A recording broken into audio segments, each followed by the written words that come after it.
যেন ন্যায় বিচার পায়, সেই ন্যায় বিচার দেওয়ার জন্যই এই যুদ্ধ অপরাধীদের বিচার করেছিলাম। এখানে কথা হলো ওই একই আদালতে কিভাবে আমাদের বিচার হবে। স্পষ্ট দেখা যাচ্ছে যুদ্ধ অপরাধীদের বিচার হবে। ডক্টর মোহাম্মদ ইউনূস অবৈধভাবে অসাংবিধানিক ভাবে ক্ষমতা দখল করে এই আদালত যখন গঠন করে এবং যে সমস্ত সংশোধনী এনেছে, এটা তো কোনো পার্লামেন্টে পাস হয়নি, তার সে বৈধতা নাই।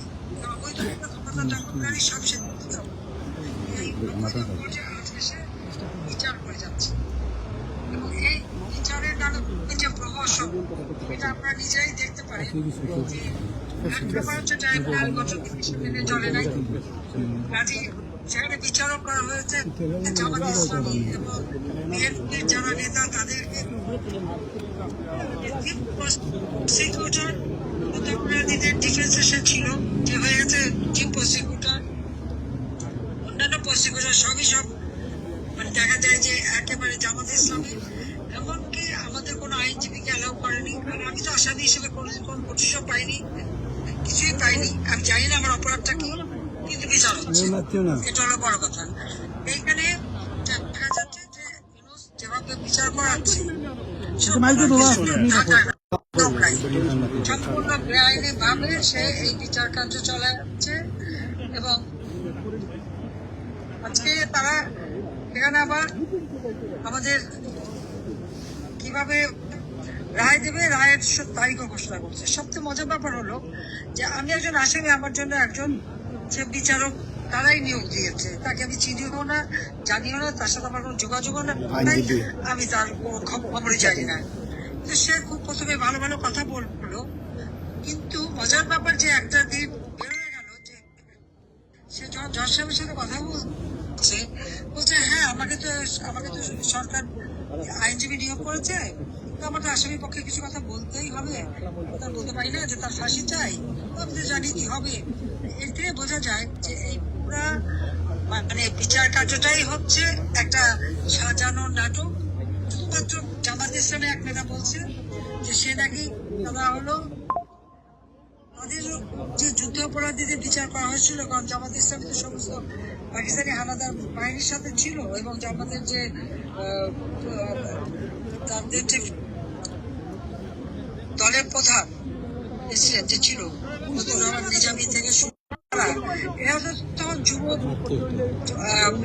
ঢাকা বিশ্ববিদ্যালয় সহ বিভিন্ন বিশ্ববিদ্যালয়ে বুদ্ধিজীবীদের হত্যা, গণহত্যা, নারী নির্যাতন সবকিছু জড়িত ছিল এবং তাদের বিচার হয়েছে।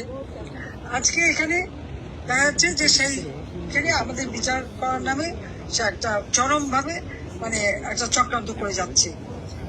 এই মামলার আসলে কোনো আর্গুমেন্ট হয়নি, এই মামলার কোনো বিতর্কও হয়নি, এটা একটা সম্পূর্ণ একটা সাজানো নাটক।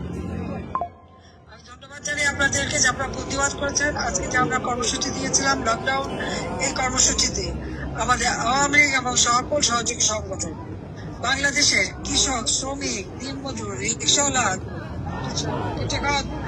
সাধারণ মানুষ, এমনকি বুদ্ধিজীবী বা ব্যবসায়ী, আমাদের বিভিন্ন শ্রেণী পেশার মানুষ সকলেই সমর্থন দিয়েছে। সেই সাথে আমাদের প্রবাসী আপনারা সবসময় বাংলাদেশের জনগণের পাশে আছেন। আপনারা কিন্তু আপনারা সোচ্চার হতে পারেন, আপনারা সেইভাবে কিন্তু সকলকে সহযোগিতা করে যাচ্ছেন। তা আমি সবাইকে ধন্যবাদ জানাই যে আওয়ামী লীগ এবং প্রবাসী দেশের বিদেশের সকল বন্ধুরা, শ্রেণী পেশার জনগণ যারা এই আন্দোলনকে আজকে সফল করেছেন, তাদের সবাইকে আমি আন্তরিক ধন্যবাদ জানাই। আমাদের এই লকডাউন প্রোগ্রামের মধ্যে থেকে যে জিনিসটা আমি লক্ষ্য করছি, আমাদের বাংলাদেশের জনগণ ডক্টর ইউনূস ক্ষমতা আসার পর প্রত্যেকেই একটা অস্বস্তিকর পরিবেশের মধ্যে ছিল। ন্যায় বিচার নাই, আইনের শাসন নাই, জনগণের কোনো নিরাপত্তা নাই, প্রত্যেকটা জিনিসের দাম বেড়ে গেছে, মাথা পিছু কমে গেছে, ইন্ডাস্ট্রি বন্ধ, বক্তব্য দিতেছে কৃষকটা আসলে উৎপাদিত করলে যোগ্যগুলো পায় না, ছেলেমেয়েরা লেখাপড়া করতে পারে না। এই অবস্থার থেকে তারা যেন একটা শ্বাস পেয়েছে। এই আন্দোলন আমাদের অব্যাহত থাকবে যতক্ষণ পর্যন্ত না আমরা গণতন্ত্র পুনরুদ্ধার করে জনগণের ক্ষমতা জনগণের হাতে দিতে পারবো। সকল বন্দীদের মুক্তি দিয়ে তাদেরকে যে মিথ্যা মামলা দিয়ে হয়রানি করা হচ্ছে তা থেকে তাদের মুক্তি দিতে পারবো।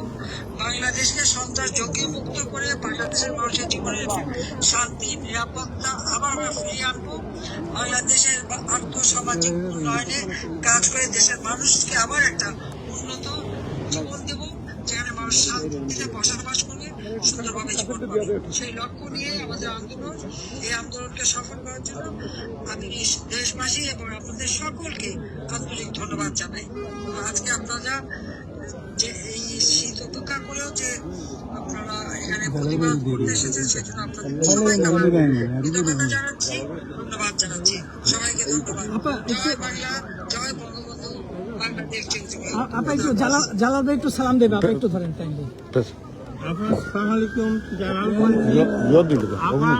আপনার যুক্তরাজ্য আওয়ামী লীগ রাস্তায় ছিল, রাস্তায় আছে, আগামী দিনে আমরা সবাই রাস্তায় থাকবো।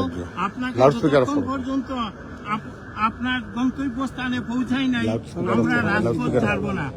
জয় বাংলা, জয় বাংলা, রাজপথ ছাড়ি নাই, শেখ হাসিনা ভয় নাই,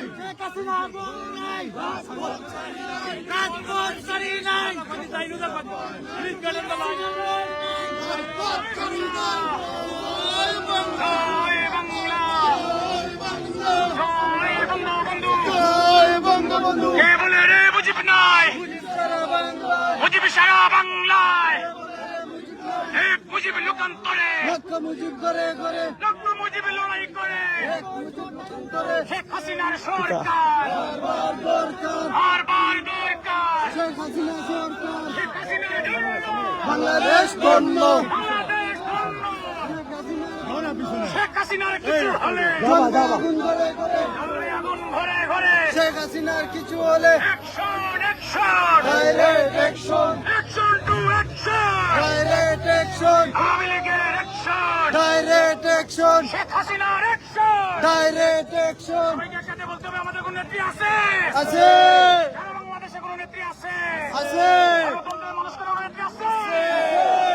আছে আছে, এই সেই নেত্রী শেখ হাসিনা, সবাই বল। শেখ হাসিনা, আন্দোলনে, শেখ হাসিনা, সংগ্রামে, শেখ হাসিনা, গণতন্ত্রে, শেখ হাসিনা, বঙ্গবন্ধু, শেখ হাসিনা, যোগ্য পিতা, শেখ হাসিনা, যোগ্য কন্যা, শেখ হাসিনা, গণতন্ত্রে, শেখ হাসিনা, মানুষ কন্যা, শেখ হাসিনা, শেখ হাসিনা, শেখ হাসিনা,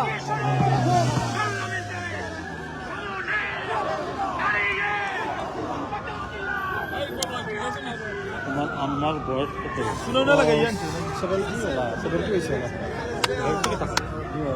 হাড়ে ডাক্তার তুমি কি এটা বলো নি? এটা করো আই এম গোইং আস্তে আমার আব্বা আছে, জি না আব্বা মারা গেছে কদিন আগে আমি দেখো